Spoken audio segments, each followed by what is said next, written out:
अस्सलाम वालेकुम, welcome to it and enjoy new vlog. आज की सुबह मेरी कुछ इस तरह हुई कि मैं सवेरे सवेरे उठी, नमाज पढ़ी, दिल किया सो जाऊं, दोबारा सो गई। सोना क्या था, पापा नमाज पढ़ के आए, कहते कहीं पर आग लग गई है, फायर ब्रिगेड्स की काफी ज्यादा गाड़ियां जा रही हैं, देख के आए कहीं पे कुछ आग वगैरह ना लग गई हो। हम लोग गए। सबसे पहले तो मुझे इधर मोटो की सहेलियां लगी, पानी के अंदर बैठ के ठंड का मजा ले रही थी। और यहाँ पर तो फायर ब्रिगेड्स की दो दो तीन तीन गाड़ियां खड़ी हुई थी। आग काफी ज्यादा लगी हुई थी, रात की आग लगी हुई थी और पूरी बिल्डिंग ही नीचे गिर गई हुई थी। उन्होंने पता नहीं कैसे लेकिन आग को बुझा लिया। रात की आग लगी हुई है लेकिन फिर भी अभी तक बुझी नहीं थी, अभी भी बुझा रहे थे वो। लेकिन काफी नुकसान हो गया जिस किसी की भी ये बिल्डिंग थी। मेरे भी कॉलेज का टाइम हो रहा था, मैं लेट हो रही थी। लेट कहाँ, अभी तो बहुत टाइम था जाने में, पूरा घंटा था, घंटा। फिर हम घर गए, घर जाके देखा नानाबू भी उठ गए। हम गए तो नानाबू कहते हैं पुत्र किथे सो, मैं तो काफी देर का आपको आवाजें दे रहा हूँ। फिर नानाबू ने नाश्ता किया और फिर हो गया उनकी मेडिसिन का टाइम। फिर उन्हें दी मेडिसिन, कौन सी मेडिसिन उन्होंने खानी थी वो चाय के साथ खाते हैं, उन्हें दी चाय बना के और नानाबू ने आराम से खाई। मेरा सारा बैग खिलरा हुआ था।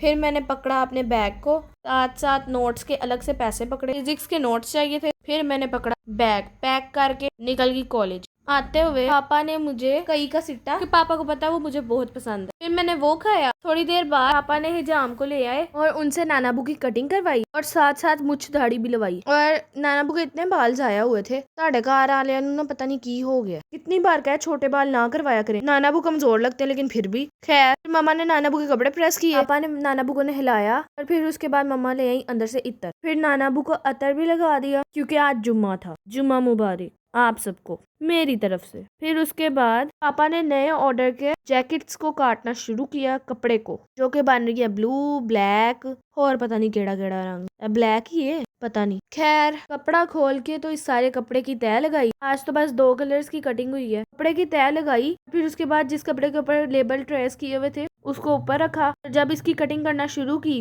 नहीं थी अभी, तो सूजी पहले ही ऊपर आ गई। फिर इसे स्टिक के साथ बिठाया, लेकिन ये तो लेट ही गई। कहती तुसी ठहर जो, बाद च कट लियो, पहले मैं 10-15 मिनट आराम कर लूं। सारों ने इसे धक्के मार के नीचे उतारा और फिर उसके बाद कुछ कपड़ा इसका किनारों से फोल्ड हो गया था, तो उसको आराम आराम से सेट कर रहे थे। जैसे तैसे करके कपड़े को सेट किया और इसकी कटिंग शुरू की। जुम्मे का टाइम होने वाला था और वर्करों ने जुम्मा भी पढ़ने जाना था, इसलिए जल्दी जल्दी हाथ चलाया और कटिंग को पूरा किया। खैर आज हमारे घर बनना है चिकन और भिंडियाँ। इसके लिए सबसे पहले प्याज, लहसुन, अदरक को ब्राउन किया और उसके बाद जैसे चिकन का मसाला बनाते हैं सेम वैसे चिकन को भून लिया। और फिर उसके बाद आ गई बारी हमारी कटी हुई भिंडियों की, जिनको हमने थोड़ा सारा ऑयल डाल के तो अच्छे तरीके से फ्राई कर लिया। फ्राई करने के बाद इसके अंदर आधा चम्मच अजवाइन भी डाल दी और साथ साथ मसाला रेडी करने के लिए प्याज, हरी मिर्चें और टमाटर को भी काट लिया। ऐसे ये सब कुछ चिकन के मसाले में भी डाला था। उसके बाद फ्राई हुई भिंडियों के अंदर ये सारा कुछ डाल देना है, इनको अच्छे तरीके से मिक्स कर लेना है। जब ये अच्छी तरह से मिक्स हो जाए फिर इसके बाद इसको 5 मिनट के लिए दम पे लगा देना है, इसलिए कि इसका प्याज नरम हो जाए। फिर जब हमने खोला तो प्याज नरम हो गया था। फिर हमने इसके अंदर थोड़ा सारा नमक डाल दिया, चिकन का जो हमने मसाला बनाया था चिकन का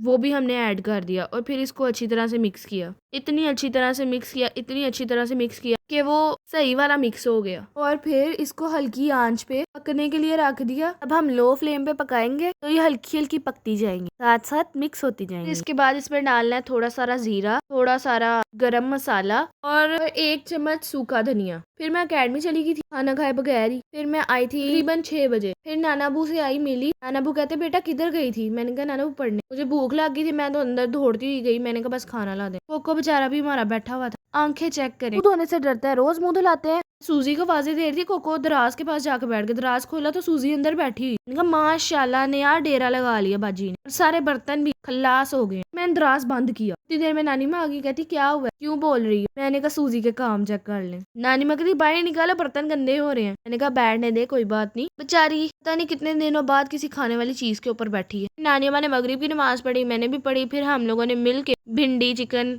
खाया, साथ तंदूर की रोटी जिसके अंदर छेद हुआ था, सलाद भी काटा, दही मंगवाया। फिर नानी अम्मा कहती चलो okay bye bye tata see you. मैं कही नहीं छेती, कहते बस घर से कॉल आ गई है, आ जाए वापस। कहती मैं तो अपने हस्बैंड से मिलने आई थी। मैंने कहा है? कहती हाँ। मैंने कहा आप इतनी जल्दी जा रही है ना, तो चलें ठीक है। नानी अम्मा के जाने के साथ ही हमारे व्लॉग का होता है डी एंड। मिलते हैं नेक्स्ट व्लॉग में, तब तक के लिए अल्लाह हाफिज।